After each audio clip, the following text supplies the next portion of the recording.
good morning or good afternoon to everyone, and thank you very much for joining us here today. My name is Anita Burwash from AffinitiQuest, and I will be hosting today's webinar.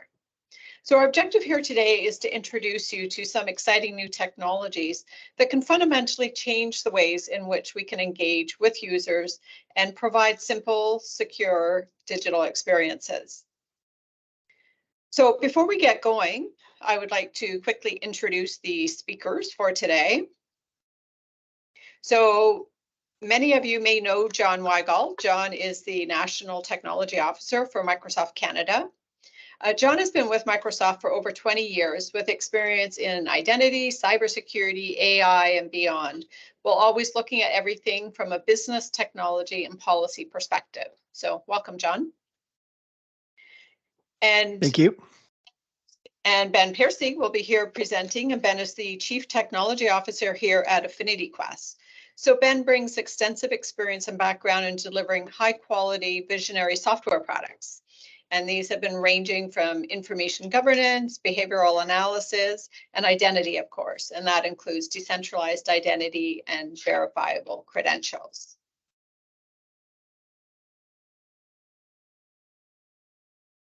So John is going to provide us with an introduction to decentralized identity and verifiable credentials, along with an overview of Microsoft Entra Verified ID today. And that will be followed by Ben, who will be outlining some of the use case scenarios for various government and enterprise organizations, along with the associated business benefits. So Ben will then outline how the AffinitiQuest solution can help organizations accelerate digital business transformation to provide simple, safe, and secure new digital experiences. So on that note, I'm going to pass this over to John. Thanks, Anita. Just going to take control of the slide deck so you don't have to hear me asking for that next slide. It is indeed a pleasure to be here with AffinityQuest to talk about this journey towards decentralized identities.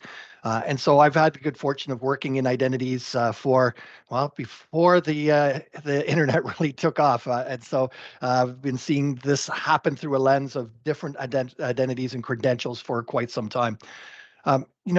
Ever since the New Yorker pointed out that on the internet, no one knows you're a dog, and we figured out that there were actually dogs using the internet, online service delivery required identity as a cornerstone. And organizations have long been pursuing these large-scale identity solutions and to support their service delivery and the services related in other organizations. For example, government credentials being used in financial services type transactions. We really see that there are three main eras of identity over the internet. The first one was the era of public key infrastructure. X500 directories, X509 certificates, very complex interactions between different organizations that had to be put in place, almost bespoke and built custom for every unique transaction. Very cumbersome, very difficult, and really didn't fit in with the internet style protocols. And so it was almost a bolt-on after the fact. The second era was the era of internet IDs, many credentials, many passwords, many different ways to log into environments, and you had to always shift between different modalities depending on your service providers. And we saw some of the risks involved with those environments, people forgetting their passwords or using the same passwords to unlock those credentials.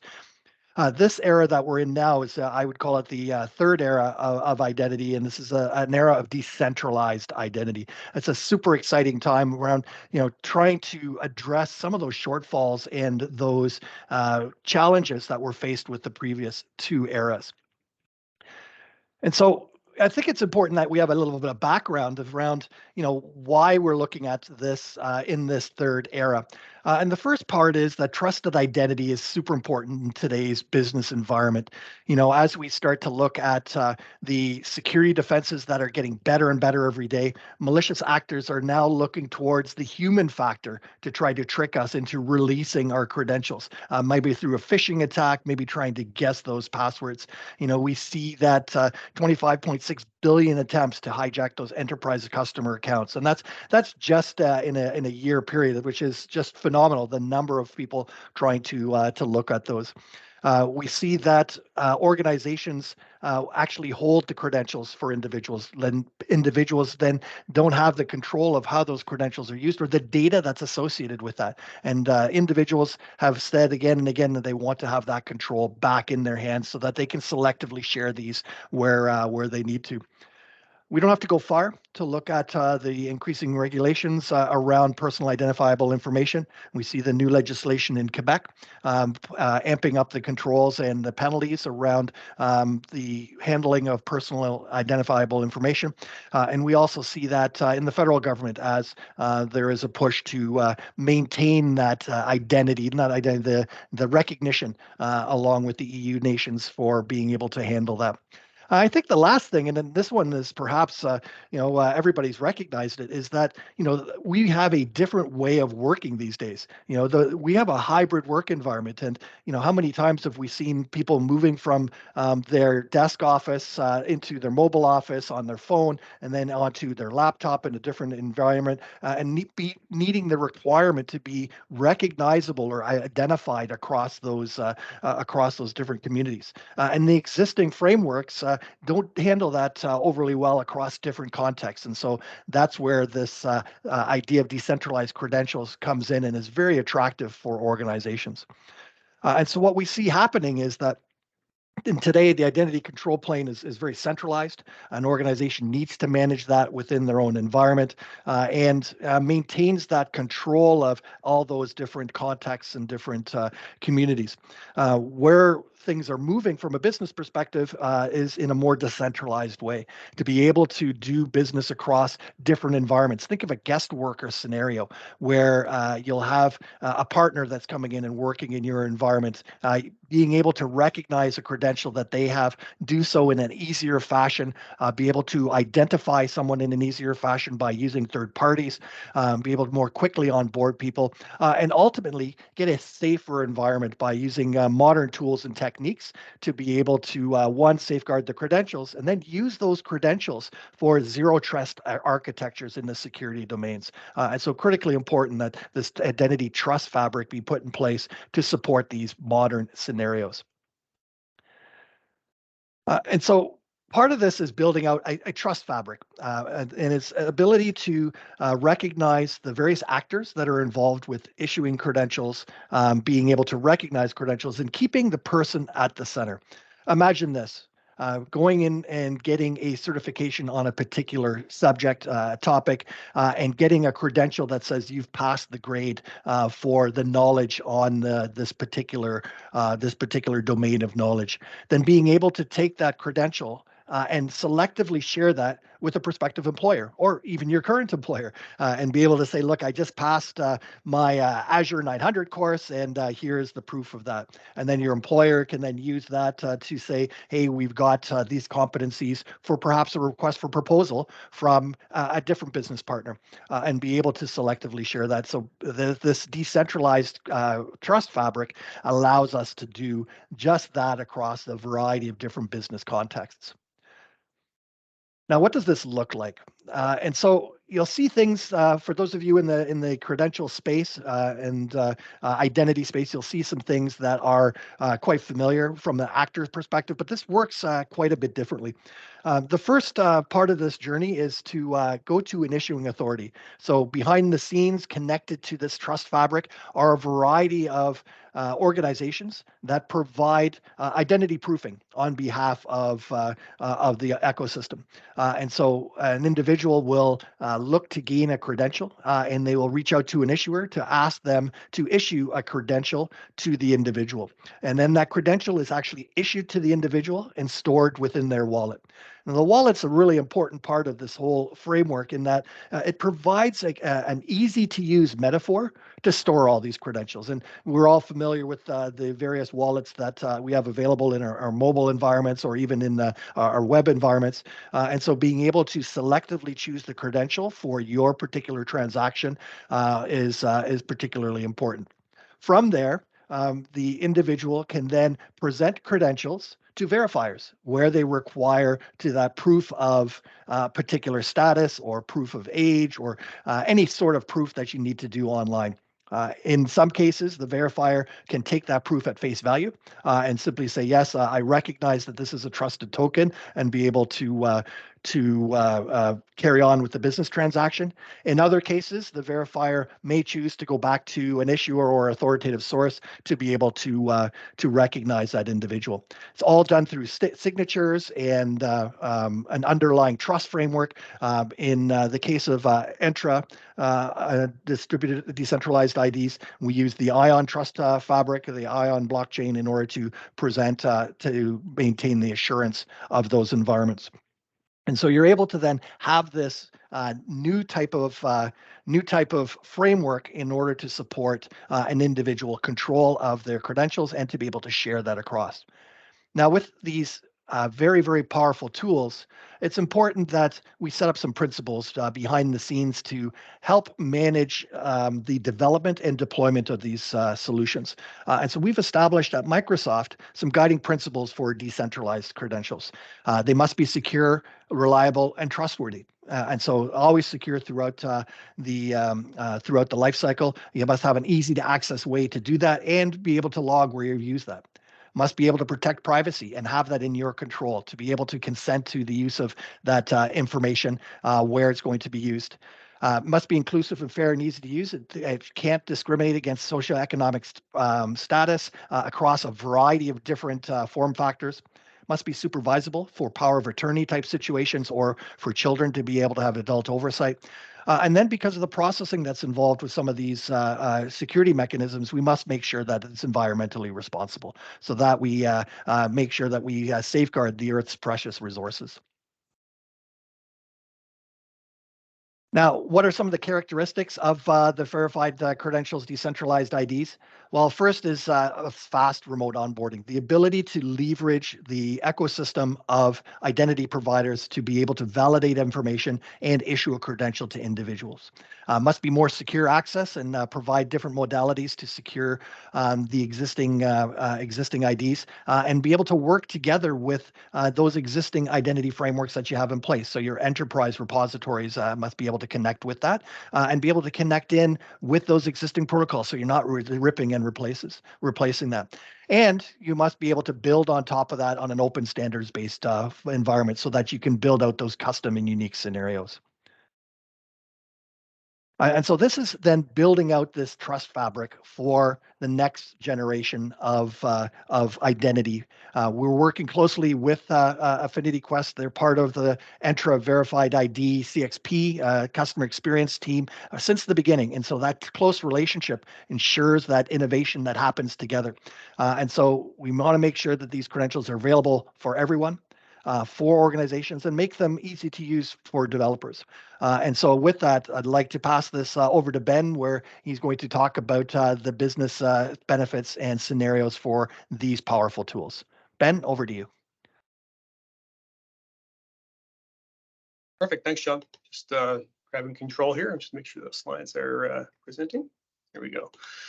Thanks. Yeah, I think, John, it's been an absolutely awesome experience these last few years partnering with Microsoft and working so closely with the product team.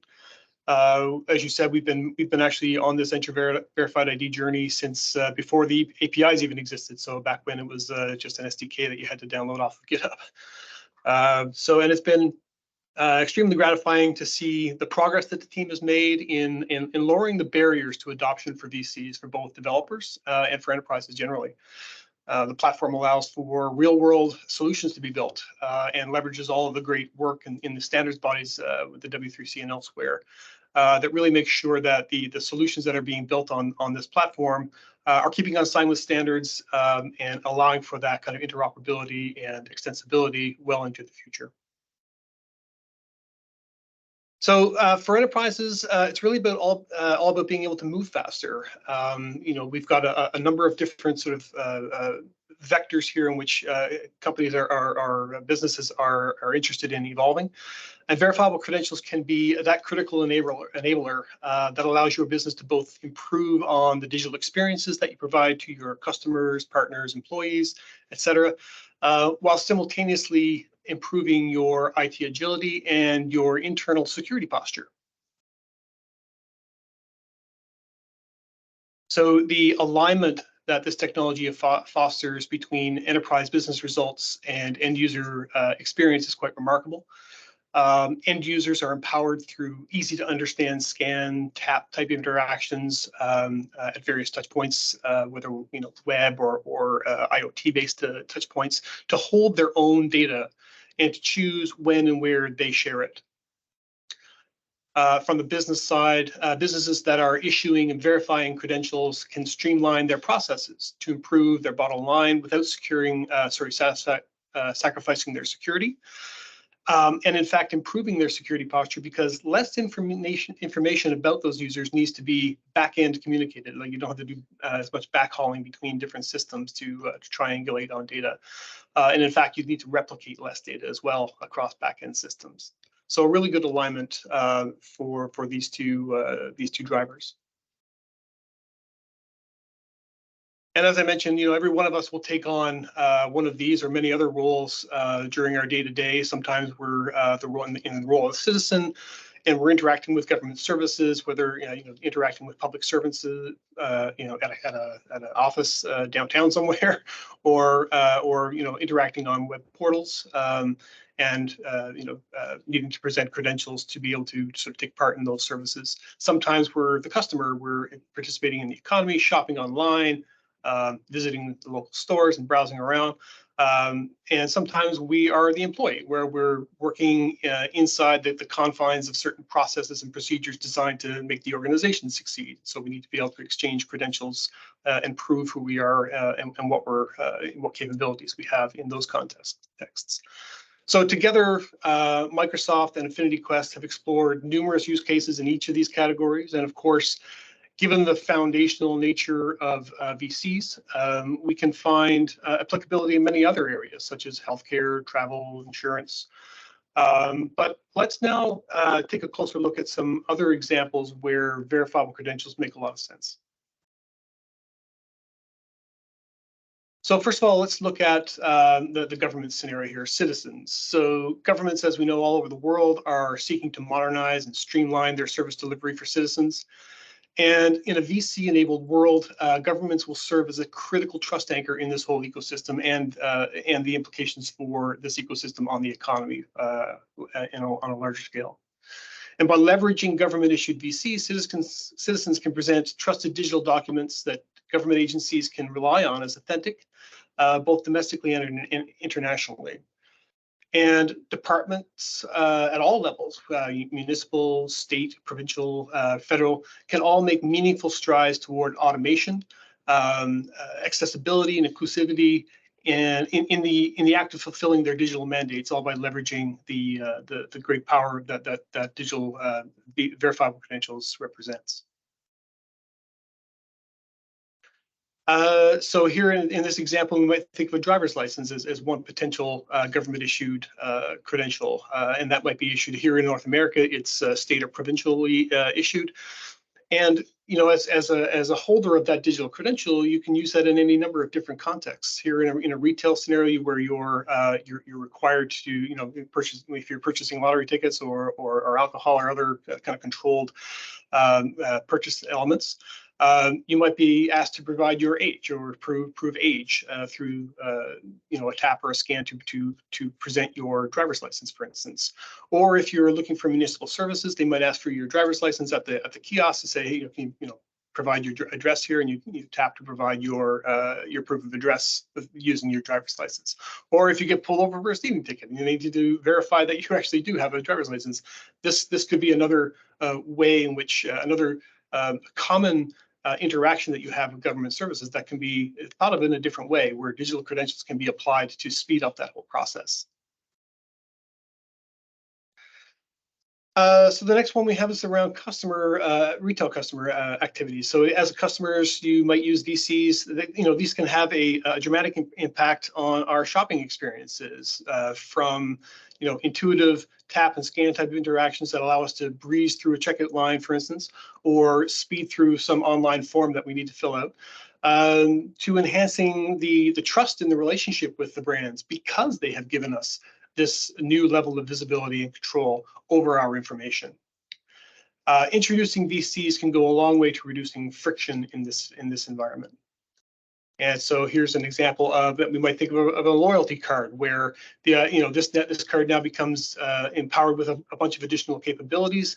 That might include seamlessly accommodating personal preferences or needs, like when you, for instance, you arrive at a hotel and you can have your pillow preference automatically known and communicated to the concierge, or your accessibility needs if you need a room that has ramp access and things like that. So all of that information could be encoded into a loyalty card that you have the ability to share.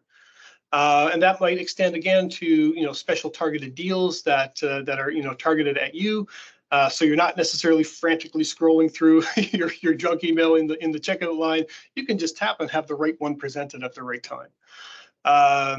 And another one might be, in the case of a delayed flight with the airlines, you might be able to just scan to gain temporary access to the lounge, things of that nature.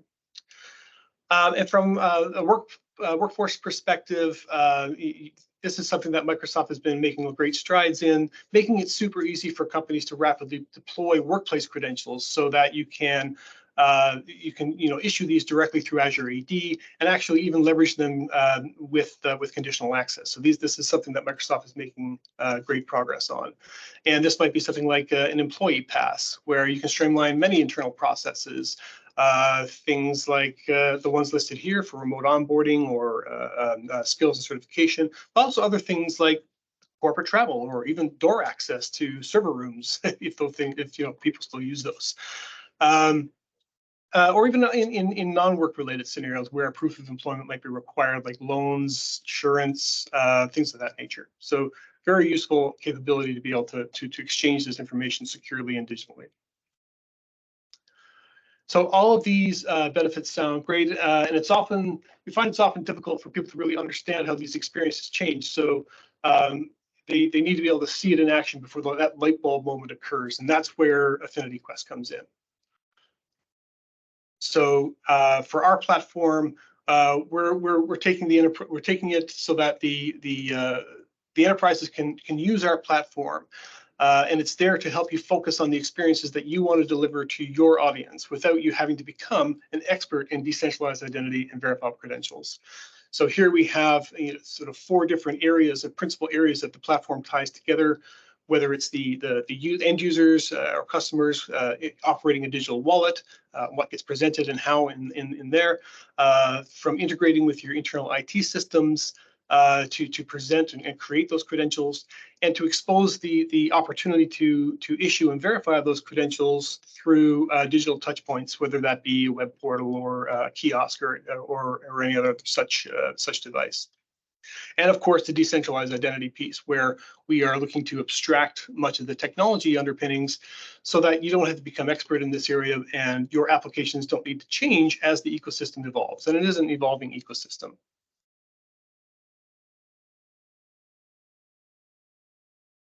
Again, so AffinityQuest is really trying to open up the world of verifiable credentials to business users as well as technology experts and developers to really drive, for streamlined deployments, accelerating their digital transformation activities, and again, trying to make sure that we maintain the security and privacy in all of these updates to experiences. And we do this by making software that is quick and easy for organizations to deploy, and quick and easy for business users to operate. So, I mean, there's a lot of hype around verifiable credentials right now, and lots of organizations have heard about verifiable credentials. They're interested, but they can't devote the time to cut through all that hype. And that's where we can really help. We can minimize the need to tie up developer time and kick off a whole project. You can get a very good understanding of how verifiable credentials can help your business by leveraging the AffinityQuest platform. And with that, I will hand it off to Anita to wrap up. Perfect. Thanks very much. So thanks very much, John and Ben. So as you can see here, Microsoft has done a great job of providing the Entra verified ID underlying identity infrastructure to support the decentralization and all the benefits of that John has outlined. And we, working closely with Microsoft over the past few years, have developed the software which really allows you, the business users, to quickly and easily really transform their business to provide these new and exciting ways of engaging with customers, partners, employees, and citizens in that very simple, convenient, safe, and secure way that Ben has outlined. So it's definitely a story of better together, and we think you'll be surprised at just how many opportunities exist for your organization to partake in this very exciting evolution that we're talking about. So just very quickly, before we just close out, for those of you who have not really heard of AffinitiQuest, the management team here has a very long history of and heritage of success, both partnering with Microsoft for over 30 years throughout all of these companies, and working throughout the focus on identity and security. And as you can see, one of our companies, Alacris, was actually acquired by Microsoft and incorporated the products into the Microsoft Identity Manager. So we realize this is a lot of information, and probably the concepts are very new to you. So it's really challenging to fit all of this into a half hour. But if we have captured your interest, we certainly strongly suggest that you reach out to us to schedule a more in-depth discussion, so that we can really help identify ways in which your organization could take advantage of this exciting new technology. So I'm just going to leave our contact information here for a moment. And I was going to say, I think we're sort of out of time. So I think on the questions, we'll just leave that. You know, if you want to reach out to us, we'd be more than happy and delighted to chat with you and see how it could be applicable. Otherwise, we thank you for joining us today, and hopefully this provided some insight. So thank you again, John and Ben, and for all of you attending. Thanks, everybody. Enjoy the rest of the day. Okay, bye-bye.